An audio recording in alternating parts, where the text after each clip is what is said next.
As we go marching, marching in the beauty of the day, a million darkened kitchens.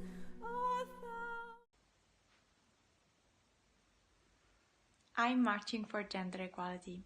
I'm marching because we need to delete all the existing gaps between men and women. We need to build equality in educational attainment, in economic participation and opportunities. We need to increase women's political empowerment. Women's rights are human rights. That's why we should all stand and march for women. Are touched with all the radiance that is so. Hi guys, hi from sunny Kiev. So I'm Evgenia from SMS Ukraine. How to be a woman in Ukraine? It's really interesting question because on the one hand, women treat society very good, but on the other hand, we still have invisible discrimination, especially economical discrimination. Are touched with all the radiance that is so. Being a woman in New Zealand, I feel is, personally, I think it's quite great. Like, I've never felt hindered or felt like I couldn't do anything because of my gender. And I think that's because of New Zealand's history as being one of the leading countries with women's, gender rights. My friends actually said that being a woman in New Zealand is optimistic, but also fearful, because at this age I feel like we feel really proud to be a woman in New Zealand. We feel like we can do anything. But as you grow up, you might start to realise that there are gender inequalities and there are stereotypes that will be pinned against you for being a woman. In New Zealand, in relation to other countries, we've made some fantastic progress in the way for women's rights, but there are a couple of gaps that we still really need to hone in on. Particularly within the justice system as well, there are so many large disparities. Other spaces for trans women and trans women rights, it's incredibly lower as well. And although the pay equity gap is shrinking between Pākehā women and Pākehā men, the disparity is almost 3 times that amount for Māori and Pacific area. It's definitely subjective with how you feel being a woman is like in New Zealand, depending on your race and your socioeconomic class. Yeah, I think we have a long way to go. We do brand ourselves as a very progressive nation, but... And what are some struggles that you have faced? A few. Yeah. I think just general sexism is an everyday thing. It's just so constant. It's ingrained to everyone. Women ourselves, we are ingrained to compare ourselves to other women and to judge solely based on appearance, and to slut shame and violence against women is so high, and it's just an everyday thing. Sexual harassment happens every day, and sexual violence happens every day. Yeah, out from Labour in New Zealand. Are touched with all the radiance that is so. Hi, my name is Fatima Ibrahim and I'm from Western Sahara. Women in Western Sahara are like women in all the world. They have their duties and rights. They can travel, study, work, etc. But only 1 of 1,000 girls can do that, because not every woman have the opportunity to travel or to work. Women in my country have to fight all the obstacles, and being a refugee is such an obstacle. They have to face with the great challenges to prove themselves. Unfortunately, women in my country have a very limited zone to show their abilities and capacities, because they teach them from childhood that she is a woman, she is a refugee, so she can't achieve what she dreams of. She can't dream at all. I didn't choose to be a woman, but if I had the choice, I would choose it, and proudly. Today we're gonna say, together we can, let's make a change, not for me, not for you, but for our coming up generation. Are touched with all the radiance that is so. Namaste, it's me Ritu Gyamdan from Nepal and represent of Nepal Tarun Dal. I would like to wish International Women's Day to all female around the world. In my country, half of the population is female because many male are abroad for foreign employment.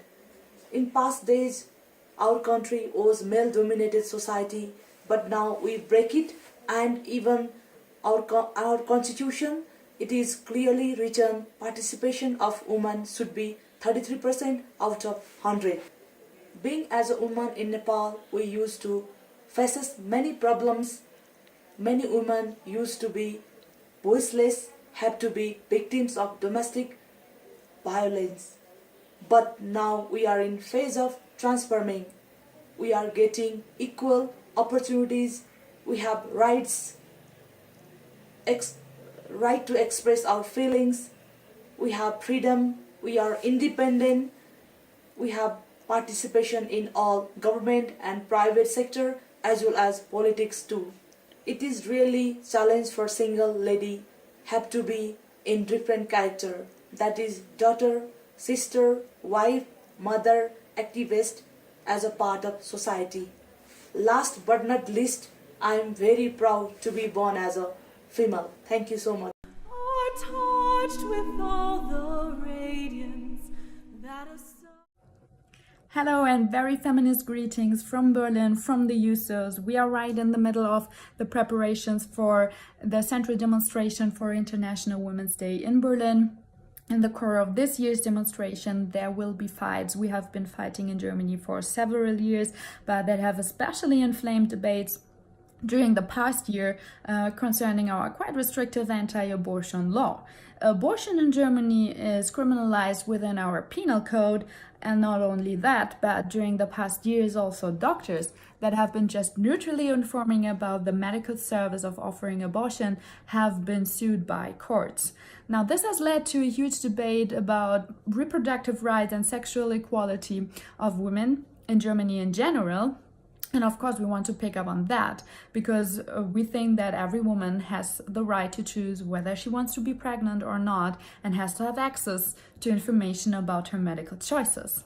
Now, what we want to point out is that, of course, we know that these kind of fights are not being fought in Germany, but all over the world, be it in Argentina, in Chile, in Dublin, in Ireland and many other places in the world. Women have been in the streets fighting for their rights, and even though these fights might differ in conditions under which they are taking place, we are connected in the very deep urge to tackle down patriarchy in general. So we want to let you know that you, all women in the world, never walk alone, and that you have supporters walking on the 8th of March, but also every other day, also here in Germany.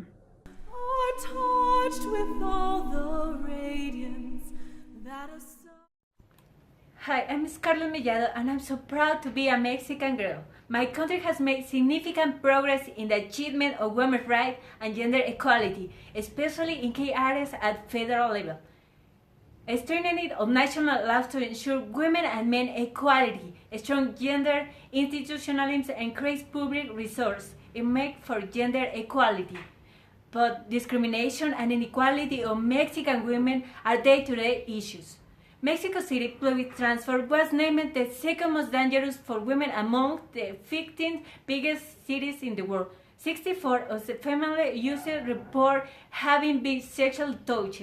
We need more security for women and continue fighting for women's rights in Mexico.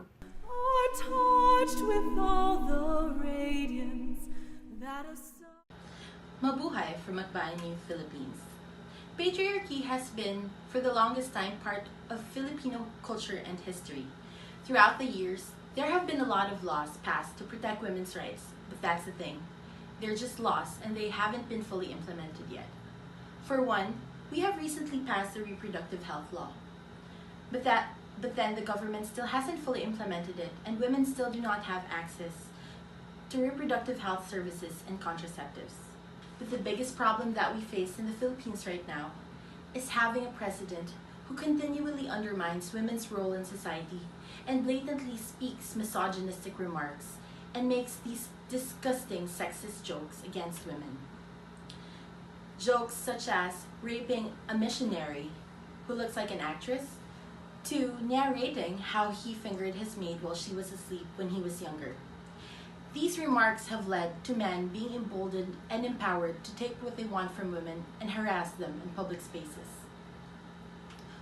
We are not safe in our streets, we are not safe in our communities, and we are not safe in our own countries.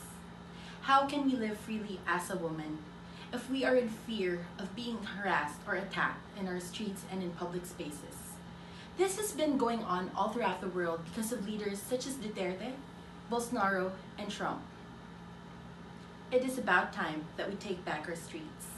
It is about time that we take back our lives.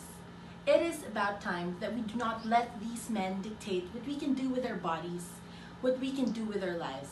It is about time that we all women come together as one to stand for women's rights.